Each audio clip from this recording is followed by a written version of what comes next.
Well,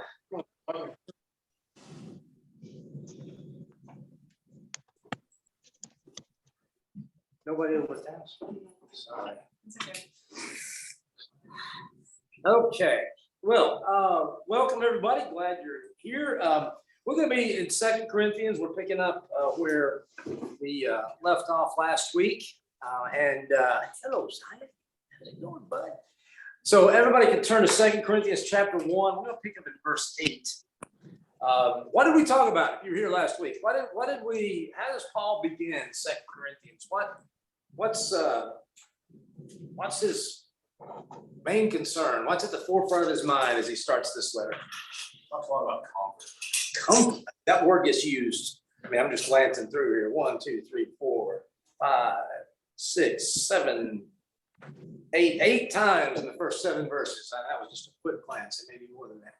At least 8 times in the first 7 verses, the word comfort comes. So we talked last week a lot about the comfort we have in God, and the comfort that we're given. What comfort? Oh, sure, of course. What comfort produces, so we focused on that, and we focused on the what. When we receive comfort from God, what do we do with that? We just suck it in and enjoy it. We comfort others in trouble. We comfort others, darling. Thank you. That comfort then enables us to be of comfort to other people. As we receive comfort from the Lord, we then turn that out to the people around us who are also dealing with issues and struggles and suffering. Paul points out how comfort produces patient endurance of the same patient endurance of suffering, that gives us hope. It gives us hope in the gospel, hope in God's promises. So as we turn to verse 8, Paul's going to get real personal.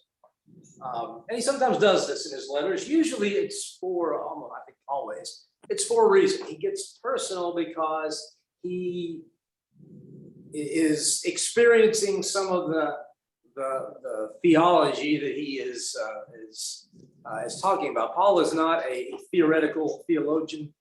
He is very practical in his theology, and it comes out of this experience that he has with that was an interesting move. I like that. It comes out of the experience that he has as receiving God's comfort. So somebody read verses 8 through 11 for us. 2 Corinthians 1, 8 through 11. We do not want you to be uninformed, brothers and sisters, about the troubles we experienced in the province of Asia. We were under great pressure, far beyond our ability to endure, so that we despaired of life itself. Indeed, we felt we had received the sentence of death. But this happened that we might not rely on ourselves, but on God who raises the dead. He has delivered us from such a deadly foe. He has delivered us from such a deadly foe, and he will deliver us again. On him we have set our hope that he will continue to deliver us. As you help us by your prayers, then many will give thanks on our behalf for the gracious favor granted us in answer to the prayers of men. So Paul starts this section by saying, this isn't theoretical for me, right? This talk about comfort and suffering, it's not theoretical. He goes on to talk about the sufferings that they experienced in the province of Asia. And when you read Asia in the New Testament, don't picture the Far East, you picture Turkey, basically.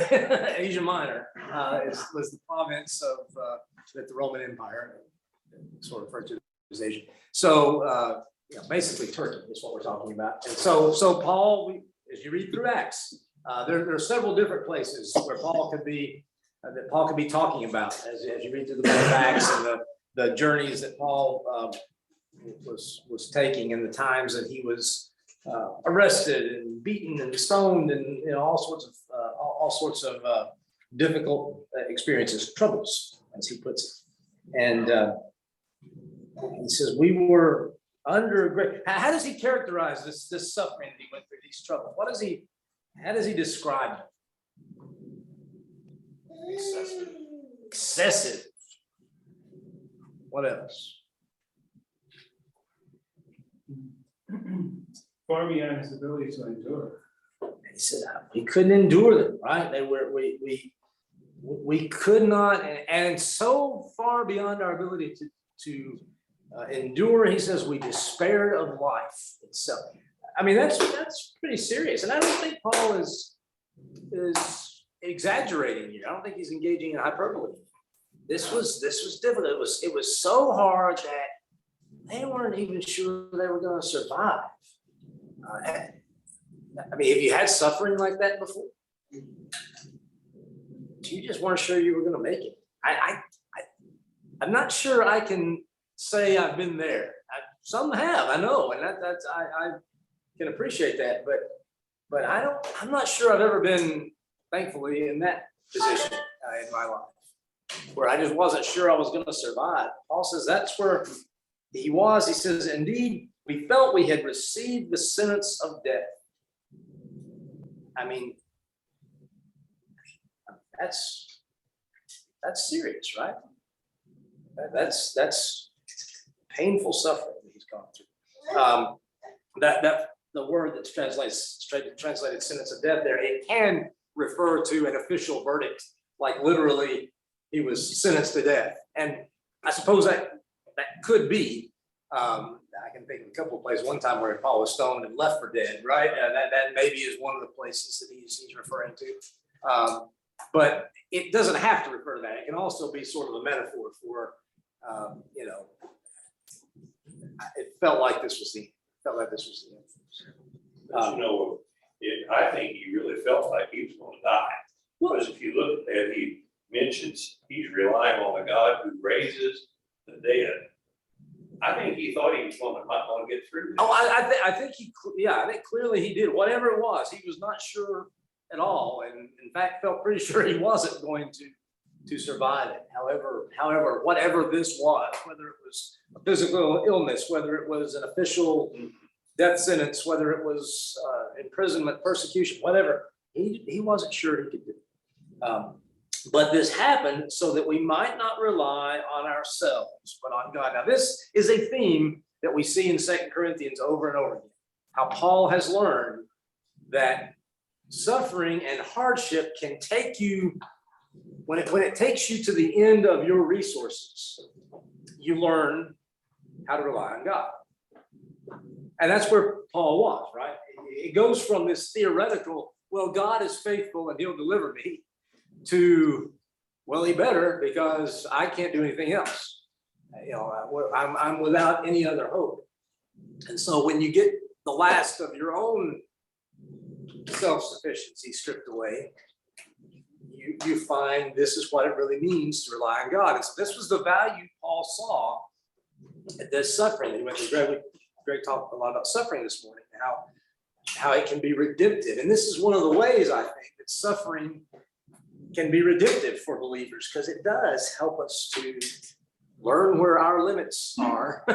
Sometimes it helps us to learn that our limits are further along than we thought, but it can also help us to learn where our limits are and where we are left with no option but to really choose whether or not we believe that God is faithful, right? Yeah, just I think of a lot of times people have all of their needs met, or they feel like they have the wherewithal to take care of their problems, whatever it may be. God is the last thing that they're thinking of. It's when they get to a point where they can't do anything, they can't pay anybody to do anything. That's when they start thinking, well, maybe I should try God. Is that why Jesus said it's difficult for a rich man to enter the kingdom of heaven? And how hard it is for a rich person to enter the kingdom of heaven? Is that why he said that? I mean, because we have resources. When we're wealthy, when we're well off, we have resources we can rely on. And we forget sometimes how in need we are. Maybe that's why Jesus says, blessed are the poor, or the poor in spirit, depending on which gospel we read. Because they it's not that being poor is objectively better than being rich. It's that they have this sense of their limits and this dependence on God sometimes that goes far beyond those who depend on themselves. So Paul is to this point where he says, I know why this happened. I understand why this happened, because I needed to let go of my self-reliance and learn to depend on God. Well, if you think about it, Paul was he was a blessed man. He was a Roman citizen, a Pharisee of Pharisees, tribe of Benjamin, trained by the best. I mean, he had was a successful businessman, tit baker.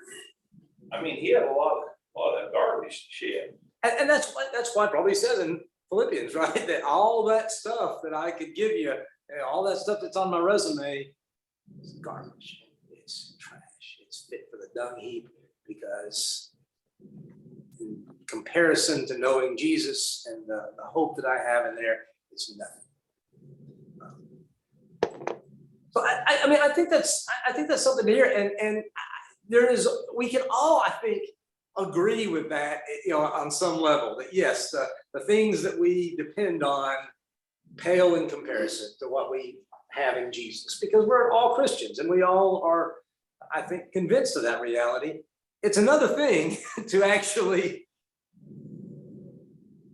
have to let go of those things and those things be in the rearview mirror, and still you're trusting Habakkuk from the other week.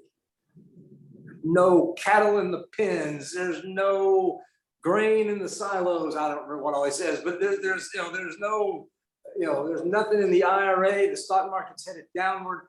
But I'm going to trust him. The sovereign Lord is my strength.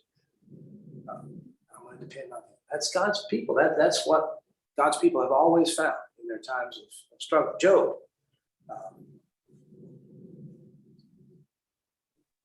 God gives, the Lord takes away. Blessed be the name of the Lord. Amen. So, there is the knowledge that we all share and we all affirm that God can be trusted when we don't have anything. It's another thing entirely to experience that. And that's what Paul came to. Now, I'm not saying, we need to go out of our way to experience that. I'm not telling you that. What I'm telling you is, when we get to those points in our lives, that's when we believe the most. I'm thinking of John 11, Mary and Martha, and one of the sisters, I can't remember. I think it's Mary who meets him, who goes out to meet him as he's coming into town before he can get into town even. Maybe it's the other way around. Maybe it's Martha. Okay. And says, if you had been here, my brother wouldn't have died. And Jesus says, I am the resurrection and the life. The one who believes in me will never die, and the one who lives in me, I can't. Anyway, you remember the quote. But then he says, do you believe this? Because now's the time, right? Do you believe it? I think Paul's come to that conclusion. I believe this. And so we rely on ourselves, not ourselves, but on God who raises the dead. Now, he mentions raising the dead there, which does lead us to think that Paul certainly thought he might actually die. But I think it's more than that. I think Paul's recognizing that a God who raises the dead is a God who can bring hope out of no hope, and can come to us when we're at our worst and at our hope, at our most helpless, and can produce something. Yeah, go ahead. You mentioned the story about Martha and Mary and Jesus and then Lazarus being raised from the dead. I think that brings up an interesting question. So in that situation, Jesus intentionally went out of his way to cause a bit of suffering, right? Yeah. And that was part of his plan. Yeah. So I guess my question is this. In this situation here in verse 9, is Paul saying that God intentionally caused some suffering in his life in order to teach him this lesson? Or is he simply saying that this is my response to what has happened? Yeah, I mean, I think that's a fair question. I don't know that we know the answer to that exactly. I mean, Jesus did delay, right? In that sense. And the apostles were like, why aren't you? Yeah, why aren't you going and doing the thing where you heal him? And, you know, and Jesus will later say, I think it says at that time, you know, Lazarus is dead, and I'm glad that that's the case for your sake, so that you can see the power of God. I'm not quoting it exactly, but something like that. Jesus recognized, this is why, you know, he says, this is what this will accomplish. God will be glorified in this.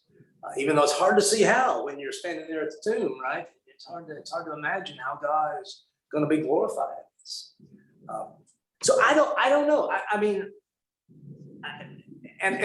to extend the question, does God cause suffering just so we can know that, or is that our response to suffering that God doesn't necessarily cause? And I think certainly it ought to be our response to suffering, whatever the origins of it are. When we're struggling, when we're at the ends of our ropes, I think our response ought to be, this is how I trust in God. This is how I learned to put my faith in God. I don't know that we'll ever know the answer to, you know, to what extent does God, I struggle still with the idea of a good, loving God who causes terrible suffering just so people learn a lesson. But it probably is not something I should discount, even though I struggle with it. You know, you have to consider too, Mary and Martha on that issue they might have needed a lesson. And let's face it, you know, God disciplines his children, just like, and not all discipline is pleasant. Yep. You know, I mean, if the sovereign God chooses to do that, I guess I'm not going to argue with him. I don't like the idea. It bothers me, especially like you can imagine some suffering that it would just turn my stomach to think, well, God did that so that, you know, X, Y, or Z. And I wouldn't want to. I'm thinking from like a pastoral point of view. Somebody's suffering a loss. I'm not going to go to that person and say, "Well, God caused this so that you can learn." No, I'm not. No way. Do you come up with some theological wizardry at that moment? You just say, "This is trust in God. You pray, you comfort, you Amen. You know, but I mean, is it possible? I guess it is. You know, and God is God and we are not, and so I suppose we can, and maybe it's helpful to us sometimes in our own lives to see it that way. Especially, I mean, as in my case, sometimes some of the suffering that we go through, some of the difficulties we go through, let's face it, I create some of mine. And you know, in those cases, I sure need to learn. Yeah, God disciplines. Maybe we ought to look at it maybe in a way that he allows suffering, maybe not necessarily causes it, but allows it. I mean, I certainly, in my case, I can, you know, God has allowed me to go through consequences of my own, you know, idiocy at times. And it reminds me that God disciplines those he loves. And so I think a lot of it ought to be in our own personal understanding of our suffering instead of trying to import that to other people. But it's a fair question, you know, it's a good question. And I think that uncertainty is what's so important. Yeah. Because maybe I'm reading too much between lines, because even though Paul had this great connection with God, we get the impression reading some of his letters that he had uncertainty too. Yeah. God didn't reveal everything to him. Lord knows that Habakkuk did. Yeah. So I think that's really in some ways comforting for us. You know, even if somebody's got a closer relationship with God, we still don't see all this. That's right. And in terms of suffering, you know, I think that's a very healthy way to look at things. You know, if nothing else, we can harness this power to do something in our lives. You know, the same power of water that can devastate and flood the entire landscape can be harnessed and turned into electricity and do lots of good. It's really how you choose to utilize this. That's right. And that's what James says, that when you go through those trials and it produces something, it produces perseverance, which leads to a crown of righteousness. So although we don't love the idea of going through suffering, if we can keep the mindset of Well, if I'm suffering, I might as well get something out of it. Amen. Amen. Perseverance is something that is of God's nature, so might as well get that. Yeah. Keep the faith. Oh, I have a little, and it involves Perry, I have a little bit of testimony about suffering. I was a young businessman, married, had a young son, and you know, I thought earning a living and providing and making money and working was what I should do. And when I saw Perry laying in the hospital with diabetes with a 600 blood sugar, you know, all those things that I thought were so important didn't really matter too much. And I think God, you know, he used that. Did he cause Perry to have diabetes? I don't think so. But he sure used it to straighten the father up that was headed the wrong direction. Would you say amen?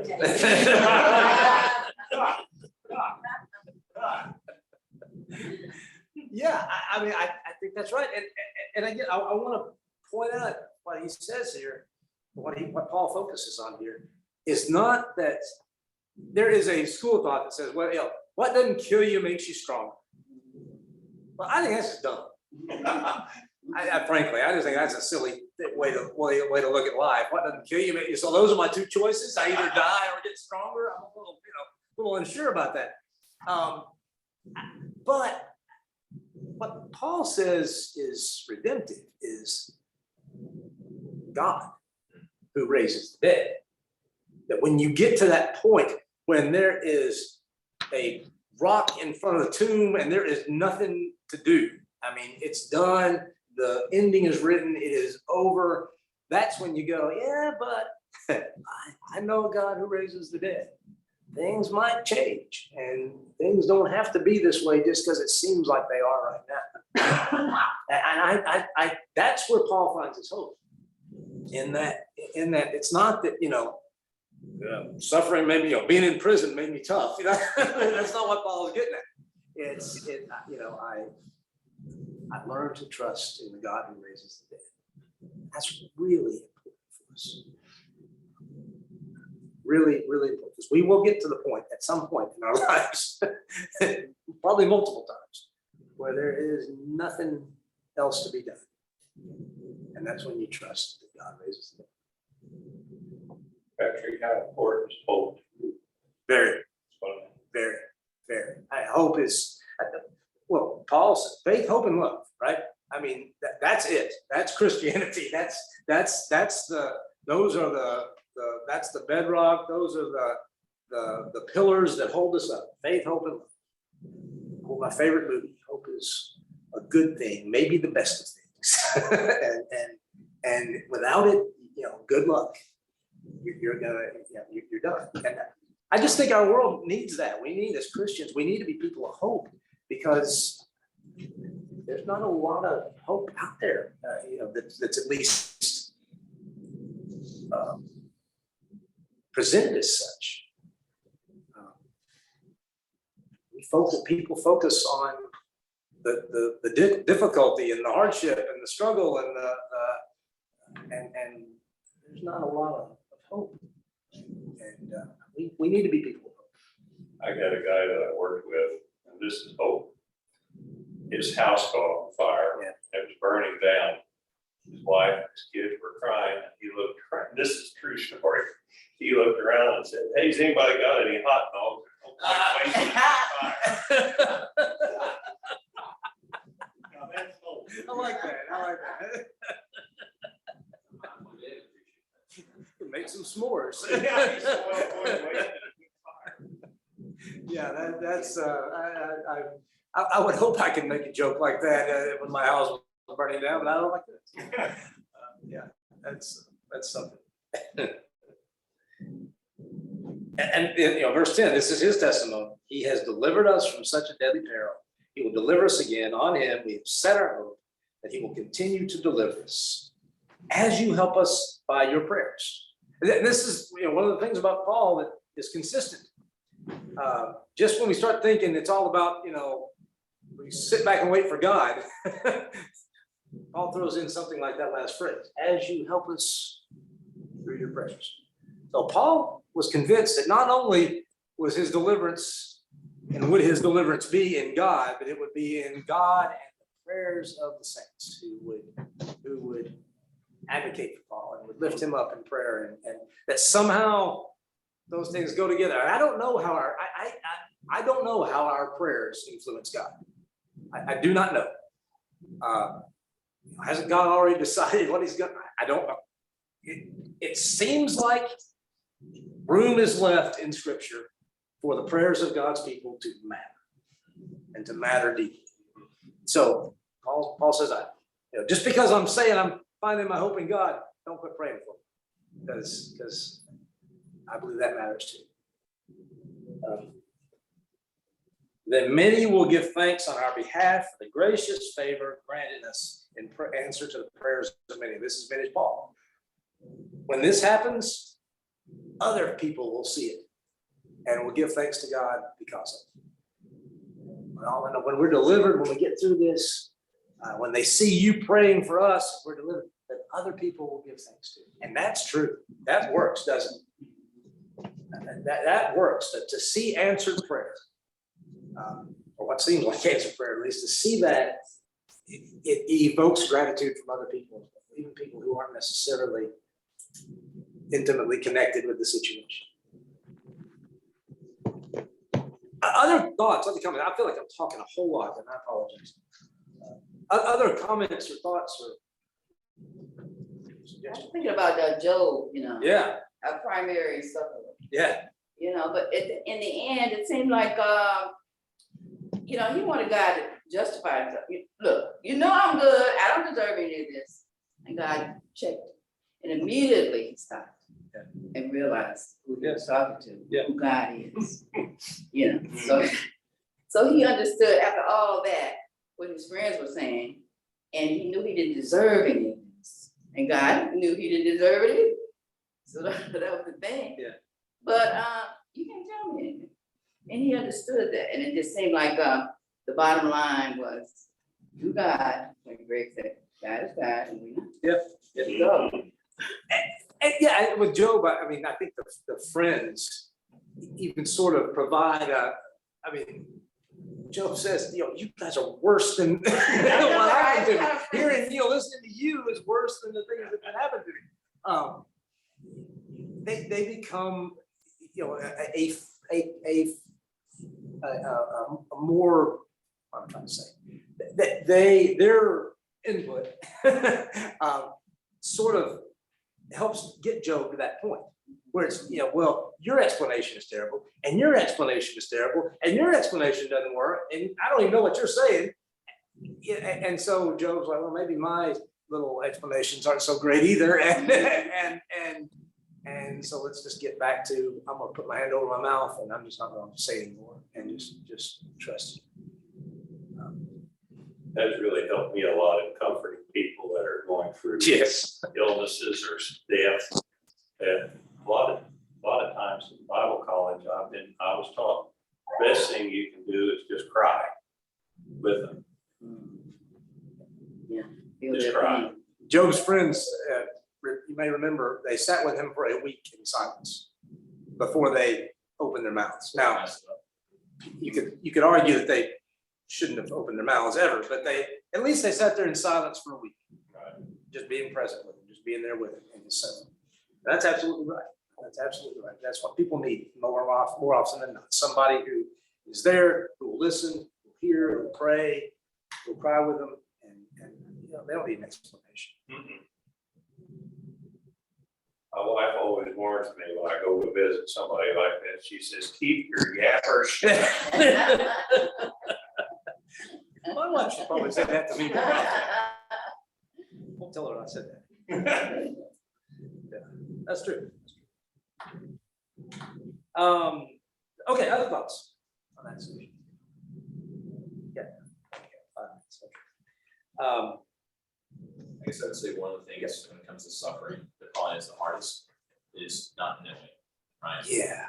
If you know it's only gonna last a week more, it's not that bad. It wasn't that much suffering, but well, was looking hard for a job for several months there for a while. You know, it was probably 6 months. It just seemed like forever. Yeah.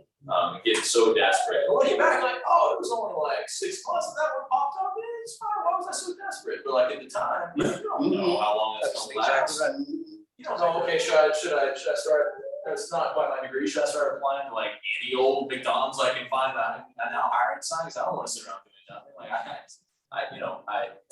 it's so hard at the time, not knowing how long it's gonna last. Well, we've discovered that with Laura's back, you know, that part of the hardship of it, part of why it's difficult is how long is this gonna go on? How long are we, is his mom gonna be dealing with it?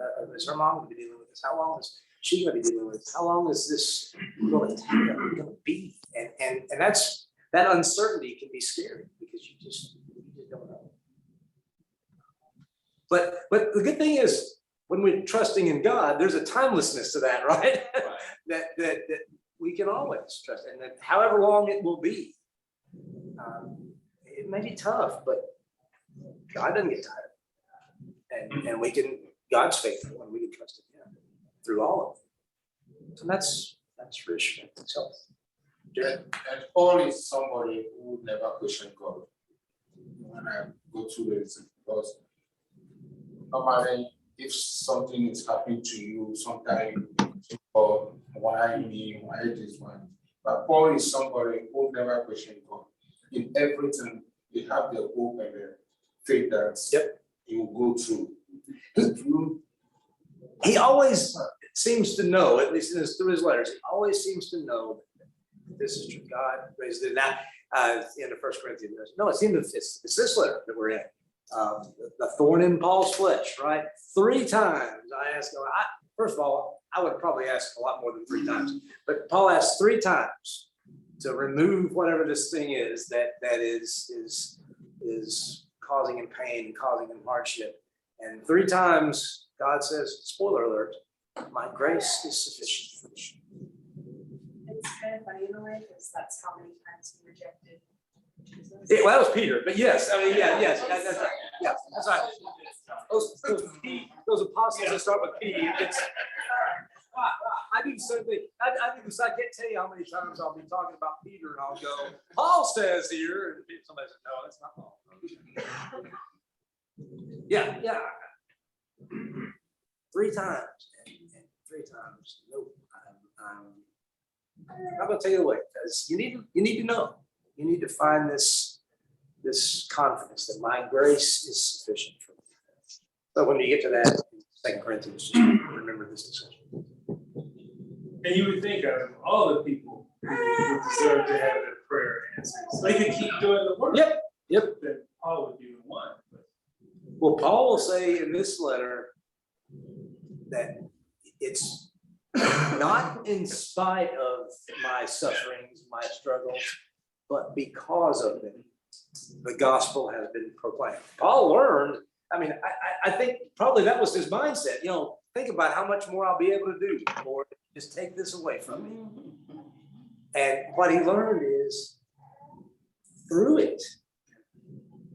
this imperfection, through these struggles, through this, I'm a clay jar, right? I got cracks and I'm shoddy looking and there's nothing very, exciting about me, nothing intrinsically valued, but there's treasure in me because of the gospel.